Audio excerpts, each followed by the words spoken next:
Hello guys. आज मैं आपको भूखी चुड़ैल की कहानी सुनाने जा रही हूँ। तो ये कहानी शुरू होती है चंदनपुर नाम के एक छोटे से गांव से, जहाँ हेमू नाम का व्यक्ति अपनी बीवी सुलेखा के साथ अपने छोटे से घर में रहता था। हेमू रोज सुबह सुबह काम करने घर से शहर को जाया करता था और शहर पहुंचकर सब्जियां बेचा करता था, जिससे उसके घर का खर्च चल सके। सब्जियां ले लो, आलू ले लो, कांदे ले लो। अरे भाई साहब, हरी हरी सब्जियां ले लो, ताजी ताजी सब्जियां आई हैं, ले लो, सब्जियां ले लो। एक दिन सब्जियां बेचते बेचते हेमू को काफी अंधेरा हो जाता है। तो हेमू सोचता है, अरे, आज तो काफी देर हो गई और मौसम भी काफी खराब है। जल्दी घर पहुंचना होगा। घर पर सुलेखा इंतजार कर रही होगी। तो क्यों ना आज मैं जंगल के रास्ते चला जाऊं, जिससे मैं जल्दी घर भी पहुंच जाऊंगा। उस जंगल में एक भूखी चुड़ैल रहा करती थी।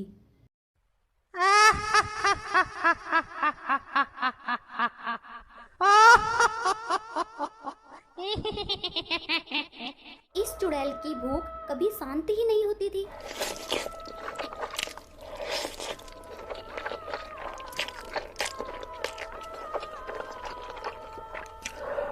सब खा जाऊंगी, मैं सारा खा जाऊंगी, मुझे और खाना है। ये चुड़ैल आते जाते लोगों को देख अपना रूप बदल एक सुंदर लड़की का रूप ले लेती थी, जिससे ये अपने इस रूप से लोगों को अपनी बातों में फंसाकर उनको अपना भोजन बना लेती थी।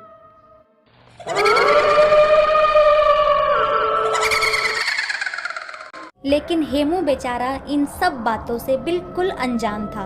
हेमू निकल पड़ता है घर को जंगल के रास्ते होते हुए।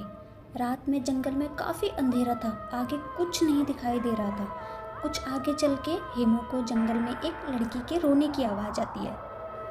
हेमू कुछ रुक के आवाज को ध्यान से सुनता है।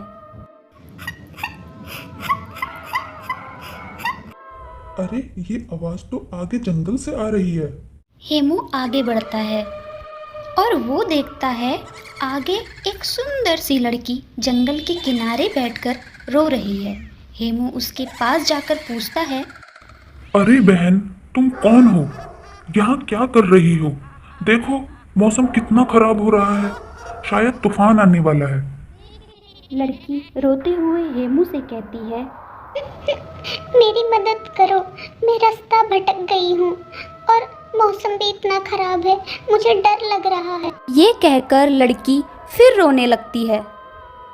पहले हेमू थोड़ा सोचता है, फिर वो उस लड़की से कहता है, अच्छा बहन, ऐसा मौसम में बाहर रुकना ठीक नहीं है।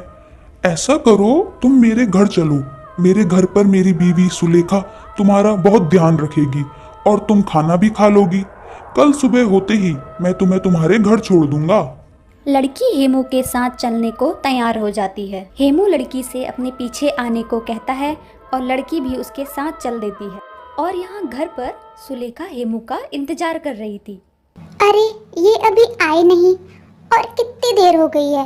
अभी तक तो इनको आ जाना चाहिए था, इनके आने का समय भी हो गया है। सुलेखा इंतजार कर ही रही होती है कि उसी टाइम हेमू लड़की को लेकर घर पहुंच जाता है।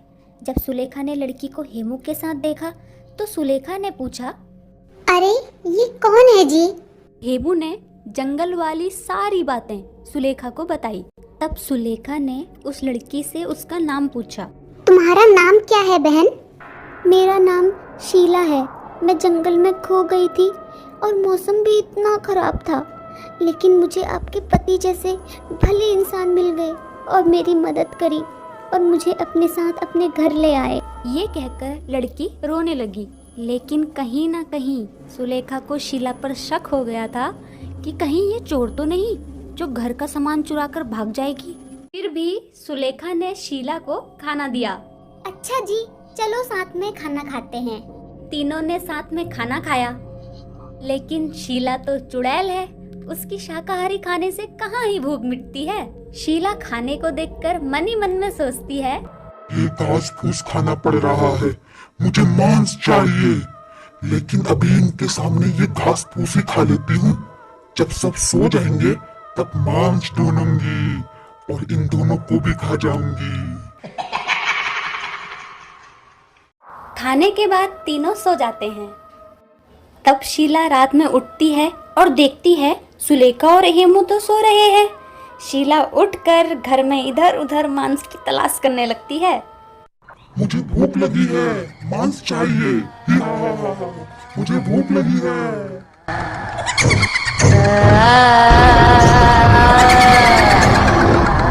सुलेखा को शीला पर शक तो था ही, तो सुलेखा रात में उठकर शीला को देखने लगती है।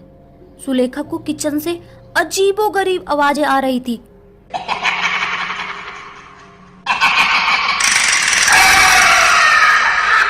अरे ये आवाजें कहाँ से आ रही है? और शीला भी दिखाई नहीं दे रही है। अच्छा, चल के देखती हूँ कहाँ गई।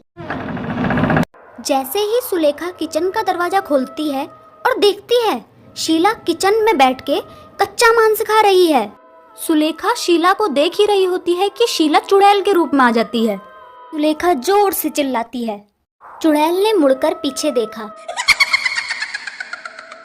मुझे और भूख लगी है, मैं सब खा जाऊंगी, तुझे भी खा जाऊंगी, तेरे पति को भी खा जाऊंगी, पूरे गांव को खा जाऊंगी।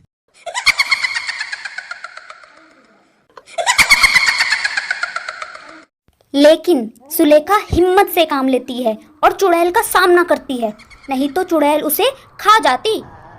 सुलेखा गुस्से से चुड़ैल को देखती है और जल्दी से चूल्हे से जलती हुई लकड़ी उठा लेती है और चुड़ैल की तरफ को जलती हुई लकड़ी कर देती है। भाग जा चुड़ैल, भाग जा। आग की वजह से चुड़ैल जोर जोर से चिल्लाती है। बचाओ बचाओ, दूर करो ये आग, मैं जल रही हूँ, बचाओ बचाओ।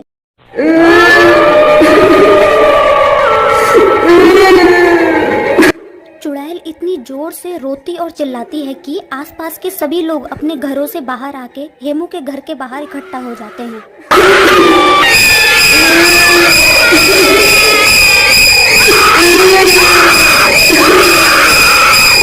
चुड़ैल डर से कांपती हुई जंगल की ओर वापस भाग जाती है।